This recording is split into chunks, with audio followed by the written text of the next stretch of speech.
누구나 복을 좋아합니다. 복 받기 원합니다. 복 누리기를 소망합니다. 복의 내용은 다를 수 있지만 우리 모두는 복 원하고 또 그 좋은 복 맛보고 누리기를 소원하죠. 복은 좋은 겁니다.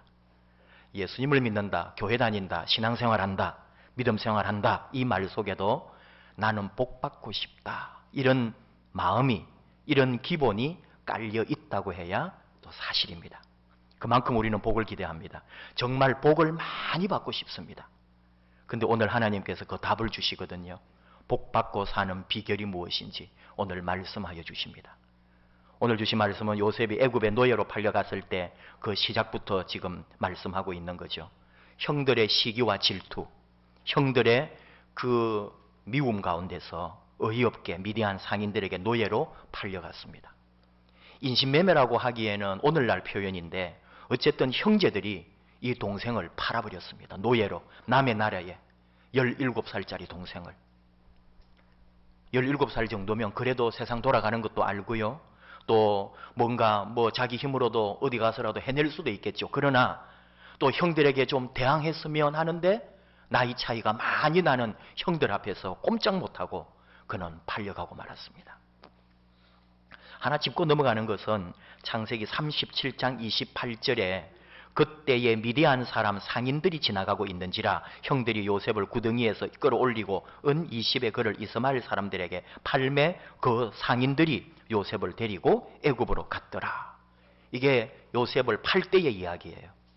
근데 조금 성경을 꼼꼼하게 보거나 또 공부하는 사람들이 읽어보면 미디안 상인들이 지나가는데 이스마엘 사람들에게 팔았다라고 기록이 되어 있는 거예요.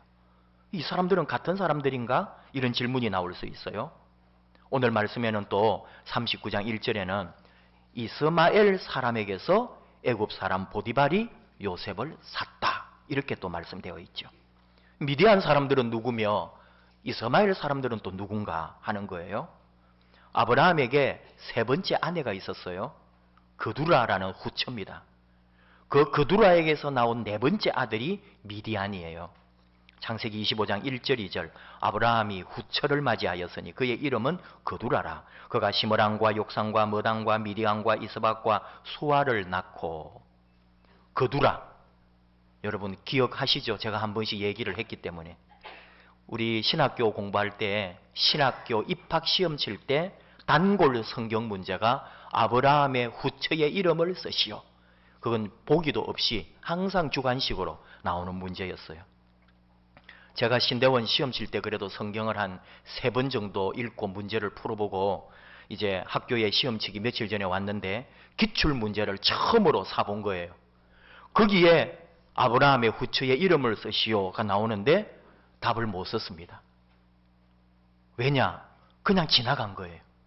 아무리 성경을 읽어도 아브라함의 후처의 이름을 기억을 안 하고 지나간 거죠. 근데 우리 장로의 신학대학원 시험에 언제나 입시에 그 문제가 1, 2년에 걸쳐서 계속 나왔더라고요. 그래서 그때부터 외운 거죠. 그러니까 영원히 이제는 잊히지가 않습니다. 그두라. 그 그두라가 낳은 네 번째 아들이 미디안이란 말이죠. 그 미디안 자손들이 이 미디안 상인들이에요. 근데 또 이스마엘은 다르잖아요. 하갈에게서 나왔으니까. 그러니까 미디안 상인은 뭐고 이스마엘 사람은 뭐냐 할 때에 학자들은 이렇게 연구해 보면은 이스마엘 사람들이 더 큰 덤이다.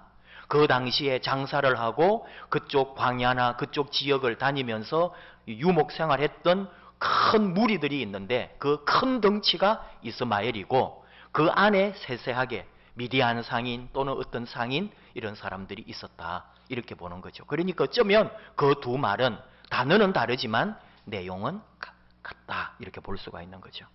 저는 그것보다도 재미있는 게 이스마엘도 아브라함의 여종이었다가 두 번째 아내가 되었던 하갈의 자식이고 미디안도 아브라함의 후처의 또 자식이다 보니까 이스마엘이나 하갈이나 다 아브라함의 후처란 말이죠. 그런데 아브라함의 본처라고 할 수 있는 집안에 이 요셉을 그 후처 집안의 자식들이 팔아먹고 사가고 막 그러고 있는 거잖아요. 여기에는 뭔가 뜻이 있다. 뭔가가 있다. 하나님께서 뭔가 이 속에 우리에게 성경을 좀 더 묵상하고 공부하고 연구하라고 하는 뜻이 있을 텐데 모르겠어요. 아직까지 여기까지만 말합니다. 그 숙제는 저와 여러분이 성경을 읽어가면서 야, 여기에 무슨 뜻이 있을까? 우리 인생에서 정말 나의 원가지가 있는데 나의 그 격가지에서 나온 내 삶의 태도나 습관이나 방법이 있다면 하나님이 무엇을 나를 향하여 고치라고 하실까? 그런 생각을 할 수 있다 이 말이에요.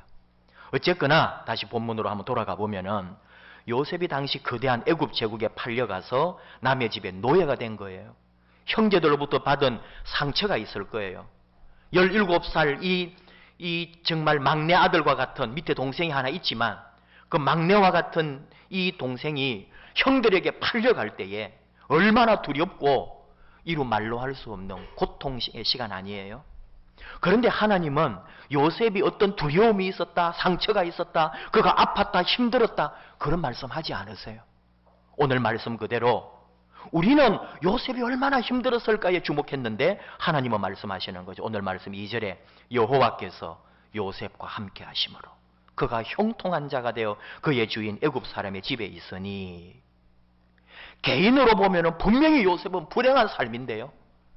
오늘 우리식으로 말하면 팔자가 세도 그렇게 셀 수가 있나요? 그런데 하나님은 그 얘기하지 않으십니다. 그가 남의 나라 노예로 팔려서 어찌 될지 모르는 운명 가운데 있지만 우리는 그가 얼마나 힘들었을까를 생각했는데 하나님은 여호와께서 그와 함께 하셨기 때문에 그가 형통했다고 하나님은 말씀하고 있는 거죠. 무슨 이야기일까요? 저나 여러분이나 살아가는 날 동안에 무슨 일을 만나도 어떤 어려움이 있어도 이것을 잊지 말라는 거죠. 여호와께서 요셉과 함께 하심으로 그가 형통한 것처럼 내가 어떤 일을 당해도 하나님이 나와 함께 하심으로 나는 형통하다. 할렐루야. 이것이 우리의 믿음인 거죠. 이것이 우리의 삶인 거죠. 요셉이 괴로웠다. 요셉이 울었다. 그가 아파서 잠을 못 이루었다. 식음을 전폐했다. 관리인으로부터 매를 맞았다. 그런 배우 설명 하나도 나오지 않는다 이거예요. 오직 여호와께서 요셉과 함께 하심으로 그가 형통한 자가 되었다. 이것이 하나님의 말씀입니다. 하나님이 함께 하시면 내 삶의 어떤 것도 다 도리어 은혜가 되고 복이 된다는 거죠. 거기에다가 더 큰 복이 있어요. 5절 여호와께서 요셉을 위하여 그 애굽 사람의 집에 복을 내리심으로 여호와의 복이 그의 집과 밭에 있는 모든 소유에 미친지라. 완전히 차원이 다른 복. 요셉 덕분에 애굽 사람 보디발 집에 하나님께서 복을 주셨다는 거예요. 사실은 복을 줄 이유는 없죠. 이방신을 섬기는 사람인데요. 이방 왕을 섬기는 사람인데요. 이방 나라 사람인데요. 그런데 하나님은 요셉 때문에, 요셉 덕분에 이 애굽 사람 집에 복을 주시고 그 애굽 사람이 그 복을 누렸다는 거죠. 우리 옛 속담에 어른말 잘 들으면 자다가도 떡이 생긴다. 참 좋은 말이죠. 그 정반대의 속담도 있어요. 모집놈 옆에 있으면 벼락 맞는다. 하나님께서는 요셉을 통해 우리가 복받고 사는 비결을 지금 가르쳐 주신다 이거예요. 복받고 사는 비결이 뭐냐? 복된 사람 옆에 사는 거다. 이것이 진리입니다. 하나님께서는 곳곳 하나님 말씀 가운데 이미 보여주셨어요. 요셉의 아버지가 야곱인데 이 야곱도 에서와의 어떤 분쟁과 다툼 때문에 집을 떠나서 오랫동안 외삼촌 집에서 살게 됐잖아요. 14년은 무보수로 죽도록 일합니다. 아내 2명 값이라 할까요? 처갓집에 얹혀 사는 꼴이 되어서 일을 하지 않을 수가 없었죠. 그러다가 그는 생각합니다. 이러다가는 내가 그냥 이 외삼촌 또 장인도 되는 요 집에서 내가 평생 죽겠구나. 일만 하다가 죽을 것 같으니까 나도 독립하고 고향으로 돌아가겠다고 외삼촌에게 선포하죠. 그러니까 외삼촌이 이렇게 말합니다. 창세기 30장 27절 라반이 그에게 이르되 여호와께서 너로 말미암아 내게 복 주신 줄을 내가 깨달았노니 네가 나를 사랑스럽게 여기거든 그대로 있으라. 하나님이 너로 말미암아 내 집에 나에게 이 큰 복을 주셨다는 걸 내가 안다. 너 마음을 좀 더 넓게 써서 그냥 이대로 살면 안 되겠니? 이 말이죠. 옛날에는 이분이 이렇게 살지 못했어요. 사위도 되고 또 뭐 조카도 되겠지만, 그래서 이 야곱이 이 집에 들어온 이후부터 잘 됐단 말이에요. 야곱으로 말미암아 이 집이 복을 받은 거죠. 가축대가 늘어나고 살림살이가 늘어나고, 이 모든 것은 너의 덕분이다. 너 복덩이가 우리 집에 들어와서 이렇게 우리 집이 잘 됐다. 그대로 살아주라, 이 말이잖아요. 우리나라는 이런 거 있어요. 며느리가 잘못 들어와서 우리 집안 일이 됐다. 이거 참 시어머니의 단골 메뉴예요.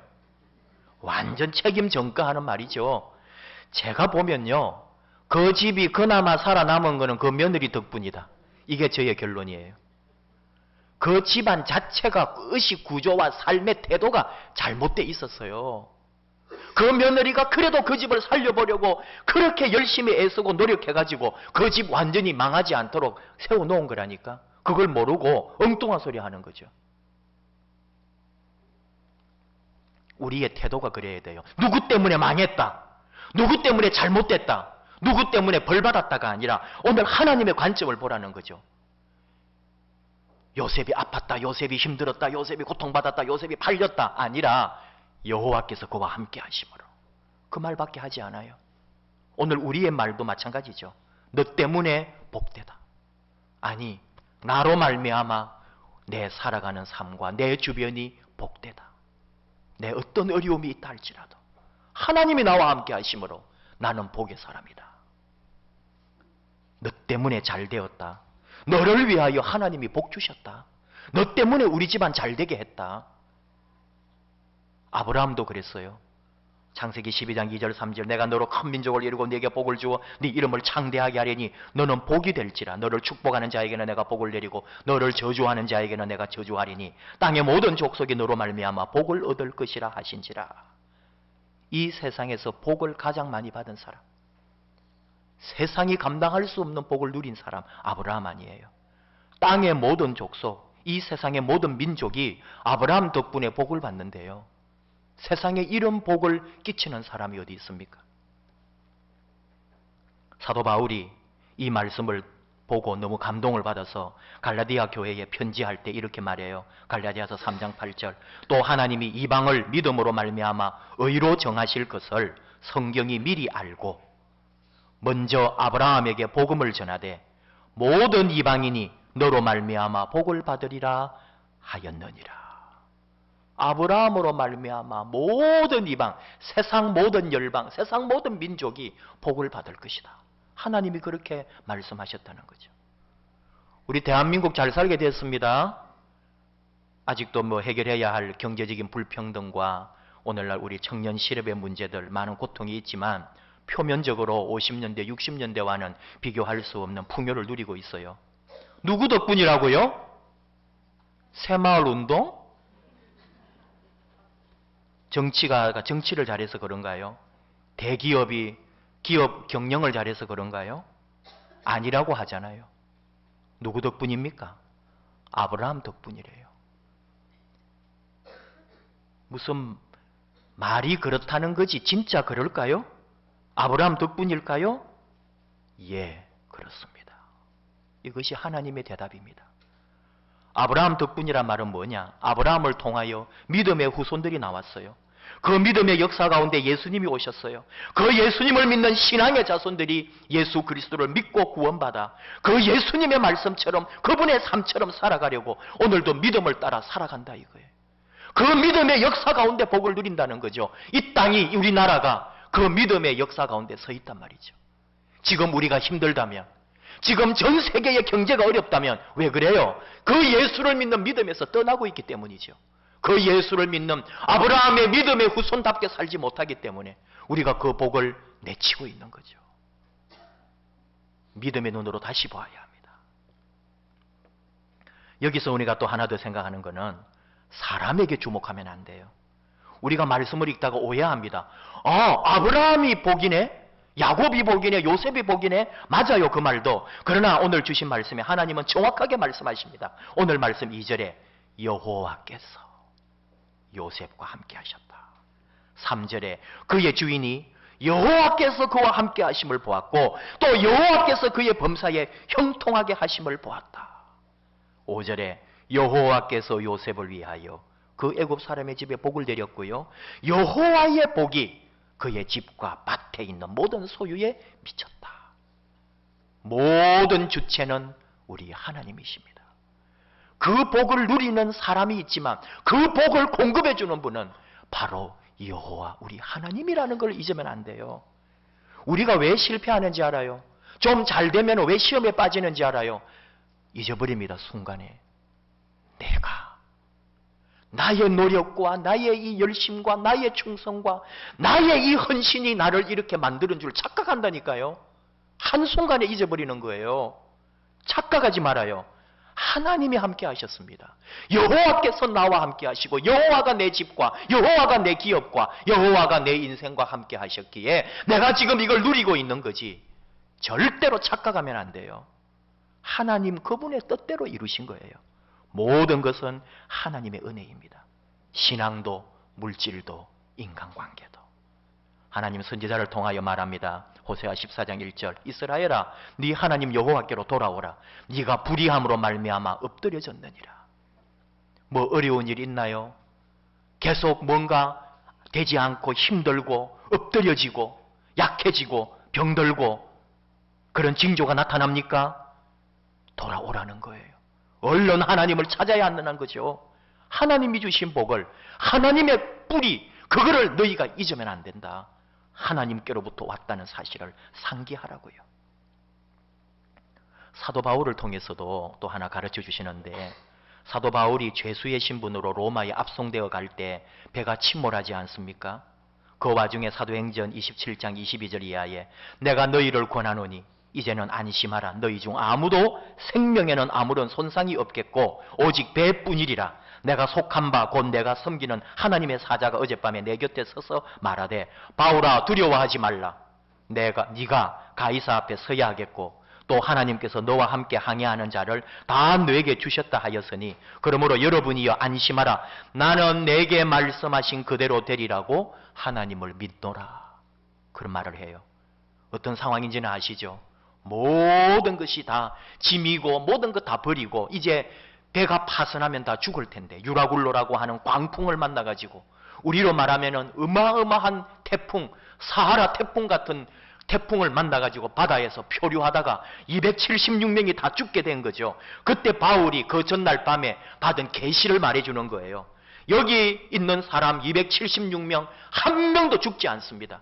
이 배만 파선할 것입니다. 그러나 우리는 다 생명을 건지고 살 것입니다. 걱정하지 마십시오. 왜?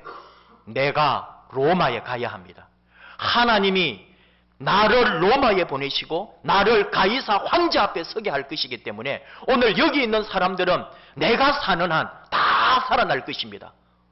그런 말을 하는 거예요. 얼마나 대단한 말이에요. 나 때문에 당신들 다 사는 줄 아시오. 사실은 그 말이거든요. 이 굉장한 말이잖아요. 바울 때문에 지금 이 배에 타는 사람들이 사는 거예요. 바울 덕분에 다 살아남았어요. 바울이 그런 은혜와 복을 입은 거죠. 그러나 잊지 마십시오. 사도 바울도 자기가 교만해가지고 나의 덕분에 너희들 산 줄 알아라 그거 아니에요. 오늘 마지막 아까 읽었습니다마는 더 하나님 앞에 그는 고백합니다. 나는 내게 말씀하신 그대로 되리라고 하나님을 믿노라. 이거예요. 우리 번역의 문제인데 나는 하나님을 믿습니다. 이 말씀을 주시고 이 일을 이루실 하나님을 내가 믿습니다. 하나님께서 이 모든 것을 이루실 겁니다. 그 말이거든요. 하나님을 잊지 마십시오. 더욱더 하나님을 찾고 엎드려야 할 때입니다. 아모스 선지자를 통해서도 말씀합니다. 아모스 5장 4절 여호와께서 이스라엘 족속에게 이와 같이 말씀하시기를 너희는 나를 찾아라. 그리하면 살리라.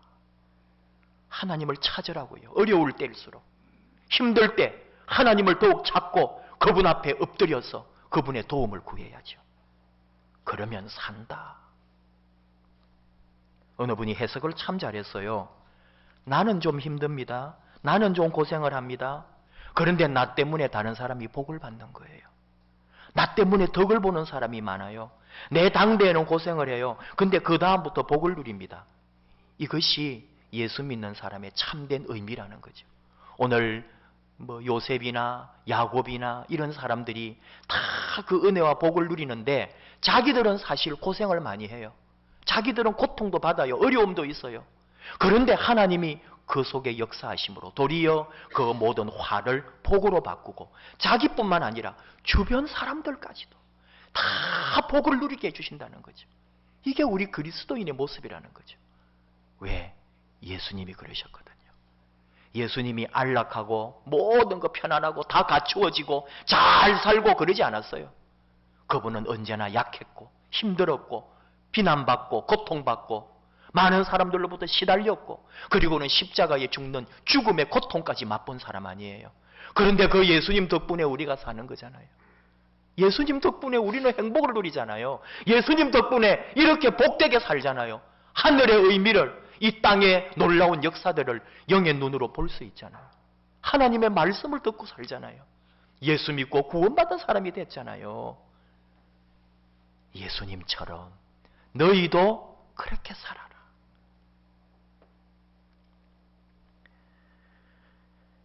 저는 이렇게 믿음 생활하면서 한두 가지 이렇게 깨달은 게 있어요. 다 일일이 여러분 막 제 안에 있는 그런 걸 다 말할 수는 없지만 이렇게 목회다, 신앙생활이다, 또 많은 성도님들과 이렇게 살면서 많은 생각을 한다고요. 근데 그런 게 혹 지나치거나 너무 개인적인 이야기라 싶어서 하지 않을 때도 있는데 오늘 이 말씀을 이렇게 나누면서 여러분에게 해드리고 싶어요. 제가 이렇게 목회하면서 깨달은 것 중에 하나가 뭐냐? 정말 여러분 성도님들 가운데 모든 것이 하나님의 은혜 아래 풍성하고 복되고 행복하고 또 잘 되는 삶을 누리는 성도님들은 어떤 분이냐? 제가 쭉 교육전도사부터 신학교 시절부터 지금까지 부목사, 담임목사 하면서 배우고 깨달은 거예요. 하나님 정말 사랑하고 목회자를 진정으로 존경하고 사랑하는 사람들. 그 사람들이 복을 받고 하나님 주시는 형통함 속에 있더라. 그건 진리입니다. 네가 잘났냐? 목사님이 잘났어요? 그런 얘기 아니에요. 하나님께서 그렇게 하시는 걸 저는 보았고 저는 많은 간증을 가지고 있어요. 정말로 하나님 그렇게 하셔요. 근데 그게 여러분 저뿐만이 아니라 여러분도 마찬가지예요. 정말 성도님들을 서로 사랑하고 아껴주고 서로를 위하여 진심으로 존중하며 귀하게 여기는 그 사람, 그 영혼을 하나님이 그냥 두시지 않아요. 복되게 하시고 그 주변까지 다 확장하여 하나님의 은혜를 주신다는 것. 이건 믿음의 비밀입니다. 상식입니다. 이걸 우리가 알아야 돼요. 항상 그 은혜와 그 사랑 안에 우리가 같이 할 수 있도록. 여러분 지리적 거리를 말하는 게 아니에요. 목사와 가까이 지내라, 목사님과 친밀하게 지내라, 이렇게 가까이 살고 친밀하게 지리적으로 그런 말이 아니라 내 안에 있는 마음의 거리죠. 영적인 거리예요. 믿음의 거리예요. 가까이 가슴과 가슴을 맞대고 영혼과 영혼을 맞대고 살 만큼 그런 친밀함과 영적 교제를 나눌 때 하나님 반드시 그 삶을, 그 가정을, 그 후손에게 놀라운 은혜와 복을 주신다고요. 그걸 왜 모르느냐 이거죠. 하나님 그렇게 하십니다. 그 은혜 중에 여러분, 저나 여러분 모두 나로 말미암아 곁에 있는 사람들이 복되게 하는 일에 쓰임받기를 원합니다. 우리 모두가 다 그 은총 아래에서 남을 복되게 하는 사람, 그런 게 더 귀한 일이란 말이죠. 남 덕분에 내가 잘 사는 게 아니라 나는 조금 힘들거나 나는 조금 고통스럽지만 나로 말미암아 더 많은 사람들이 복을 누리도록 하나님께서 나 때문에 그 곁에 자들까지도 복 주시는 그런 진정한 복을 누리는 저와 여러분 되기를 축복합니다. 우리 찬양합시다. 모든 것이 감사해요. 그래서 모든 것이 감사할 뿐입니다. 우리 감사해. 어떤 일을 만나도, 시험을 만나도, 어떤 두려운 일이 있고 어떤 고통이 있어도 항상 감사하면서 우리 하나님의 인도하심을 받고 하나님 따라가기 원합니다.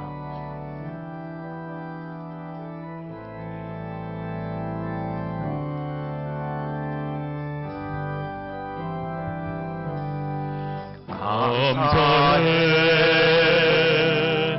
시험이 닥쳐올 때에 주께서 인도하시니 두려움 없네. 또 감사해. 고통이 찾아올 때에 주께서 지켜주시니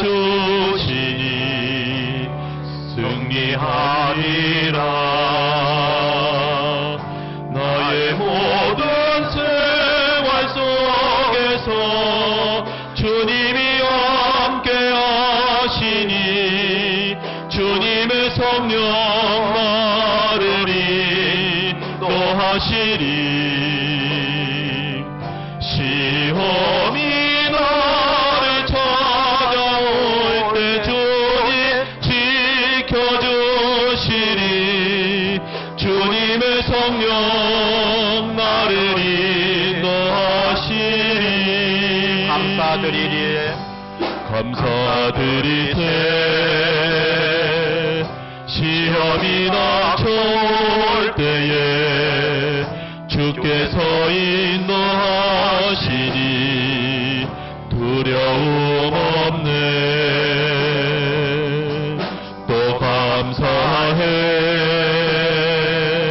고통이 찾아올 때에 주께서 지켜주시니 승리하리라. 나의 모든 생활 속에서 주님이 함께 하시니 주님의 성령 나를 인도하시니. 시험이 나를 찾아올 때 주님 지켜주시니 주님의 성령 나를 인도하시니. 모두 감사해. 모두 감사해.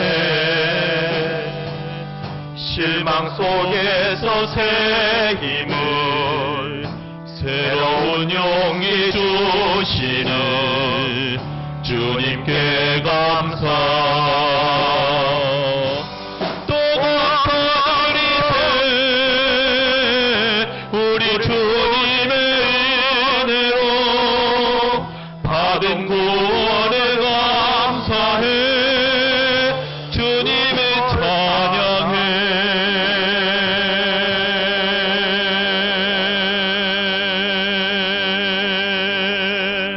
우리 잠깐만 합심하여 기도합시다. 하나님 감사합니다. 모든 것 감사합니다. 무슨 일을 만나도 어떤 일을 당해도 여호와께서 형통하게 하셔서 오직 감사할 일만 있음을, 나의 고통, 나의 시험, 나의 염려 가운데 도리어 나를 통하여 복되게 하셔서 내 곁에 있는 이들이, 내 가족들이, 내 주변 사람들이, 우리 성도님들이 더 복을 누리게 해 주시옵소서. 예수님의 십자가의 죽으심이 세상 모든 사람이 구원받고 세상 모든 사람이 새 생명 얻은 것처럼 우리가 살아가는 날 동안 나로 말미암아 은혜 받고 위로받고 힘을 얻고 복받는 사람들이 더 많아지도록 나를 그렇게 복덩어리로 사용하여 주시옵소서. 우리 하나님 큰 은혜 사모하고 내가 그런 복의 줄기가 되기를 원하며 우리 하나님 앞에 기도합니다. 하나님 감사합니다. 이렇게 연약한 저희들을 사랑하시고 복 주시고 우리 하나님 은총 가운데 나아가게 해주심을 감사합니다. 아브라함처럼, 야곱처럼, 요셉처럼, 요셉을 인하여, 야곱을 인하여 그 집에 복을 주신 것처럼 하나님, 나로 인하여 우리 가정이 구원받고 나로 인하여 우리 교회가 복되고 나로 인하여 내 주변 사람들이 하나님의 은혜를 누리도록 나를 그렇게 아름다운 복의 도구로 써 주시옵소서. 아브라함이 복이 된 것처럼 우리도 복의 근원이 되고 우리도 복이 되어서 나로 말미암아 하나님의 복이 한없이 뻗어나가도록, 나로 말미암아 하나님의 복의 줄기가 뻗어가도록 우리 아버지 우리와 함께 하시고 우리를 복의 사람으로 변화시켜 주시옵소서. 좀 힘들고 어려운 일이 있고 낙심하고 시험에 빠지고 좀 가난하고 병들고 내 힘으로 감당할 수 없는 고난의 자리에서도 이 일로 말미암아 하나님의 더 큰 은혜와 복이 있음을, 하나님의 도우심이 있음을 깨닫게 하시고 그 주의 은혜 아래 믿음으로 나가는 저희들 되게 하여 주시옵소서. 감사할 뿐입니다. 언제나 감사, 모든 일에 감사, 어떤 일을 만나도 감사.